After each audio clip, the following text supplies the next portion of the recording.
আপুনি ঘৰৰ পৰা ওলাই আহোঁতে একদম ভাত পানী খাই আহেনে? ভাত পানী মানে ধৰক আগতে ডেকা চেঙা থাকোঁতে খাইছিলোঁ।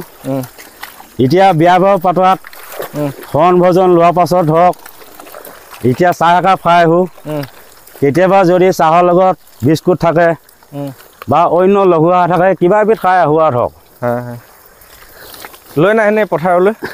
খুব ভৰ ছিজন লাগিলে ঘৰৰ পৰা লৈ আহে।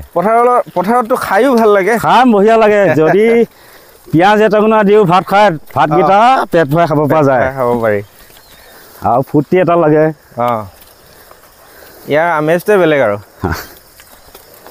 এই তেৰি আপুনি গৰুকেইটাক যে কিবা কিবি শব্দ কৈ আছে, এই শব্দকেইটাই কি কৰিলে কি হয় এই শব্দকেইটা বুজাই দিয়কচোন এবাৰ আপোনাৰ মুখেৰে। কি কৰিলে মানে মই গৰুহাল কামত ব্যৱহাৰ কৰি আছোঁ। মোক কিবা এটা ধৰক ভাগৰ লাগিছে, কিবা এজন মানুহৰ লগত কথা পাতিব লাগিব, পতাৰ পাছত মই গৰুহাল ৰাখি ল'ব লাগিব। ৰাখি ল'বই লাগে হ'লে হ বুলি ক'ব লাগিব।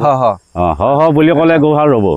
কাৰণ এইটো এটা মানুহ যেনেকৈ কথা শিকায় তেনেকুৱা বস্তু সদায় ব্যৱহাৰ কৰোঁতে যিজন মানুহে লৈ ফুৰে এজন মানুহ কথা প্ৰায় জন্তুৱে শুনে। এটা হাতী এজন মানুহে বইচ কৰি আছে, নহ'লে হাতী এজন বইচ কৰিব পাৰে নেকি? নোৱাৰে নহয়। এতিয়া গৰু এহাল বইচ কৰিব নোৱাৰিলে কি হ'ব? এজন মানুহ হয়, আমি মানুহ বিশেষকৈ মানুহে কৰিব নোৱাৰা কাম পৃথিৱীত একো এটা নাই। আৰু এতিয়া যে গৰুহাল ধৰি লওক খৰকৈ যাবলগীয়া হয় তেতিয়া কি কয়? সৰহকৈ যাবলগীয়া হ'লে চোকা গৰু হ'লে এনেই সি হাত দিলে দৌৰিব।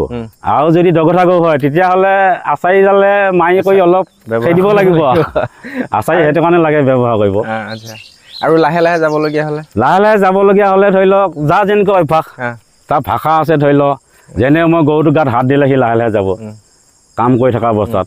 আৰু যদি হাত নিদিওঁ গৰুহাল মুখৰে মাত দিলে আচাৰিডালে লাই থাকিলে গৰুহাল বেগে গৈ থাকিব। এই হাল চাল বাই থাকিলে আপুনি গান চান গাই থাকে নহয়? গান কেতিয়াবা গাওঁ। কি গান গায়? গাঁও যোনটো সহজ এই খেতিয়ক হিচাপে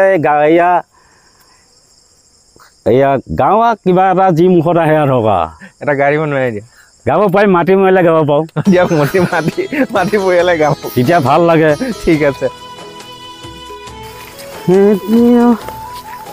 ৰ'দ বৰষুণ কাটি কৰি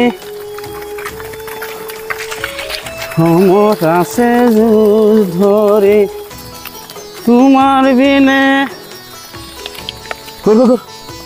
চাই অন্তৰাই ধৰি তিয়াই মোৰ চৰণতে জীৱা ঠাই।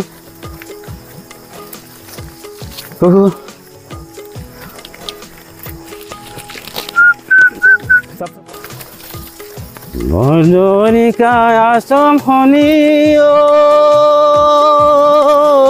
প্ৰভু নিয়মে পালিবা।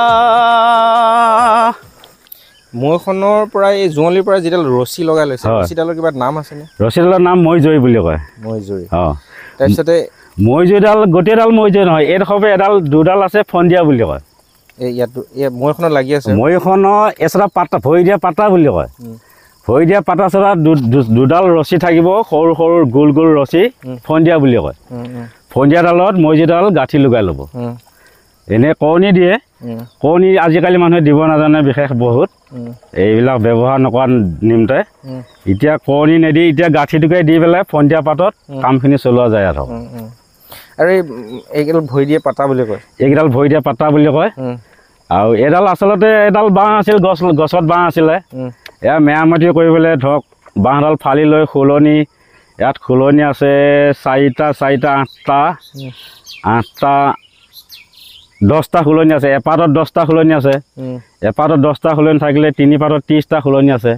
এই খুলনিকেইটা ধৰক যদি তেয়া বেয়া হয় পাতিকেইটা সোমাব পৰা নাযাব। তেনেকুৱা হিচাপত বাঁহকেইডালৰ কিবা নাম আছে নেকি? শুনক এই যিকেইটা মানে বাঁহৰ হেৰি দিছে, এইকেইডাল দিছে যে এইকেইডাল ভৰি দিয়া পাতাই বুলি কয়। এইকেইডাল বাঁহ আছিলে, এইকেইডাল মই ফালক বুলি কয়। বাঁহডাল ফালি পেলাই দুপাত বনালে সমানে, এপাত সৰু হ'লে সেই সৰু পাত সোনকালে ভাগি যাব। যদি মিডিয়াম চাইজৰ হয় দুই পাতে সমান দিন টিকি যাব বঢ়িয়াকৈ।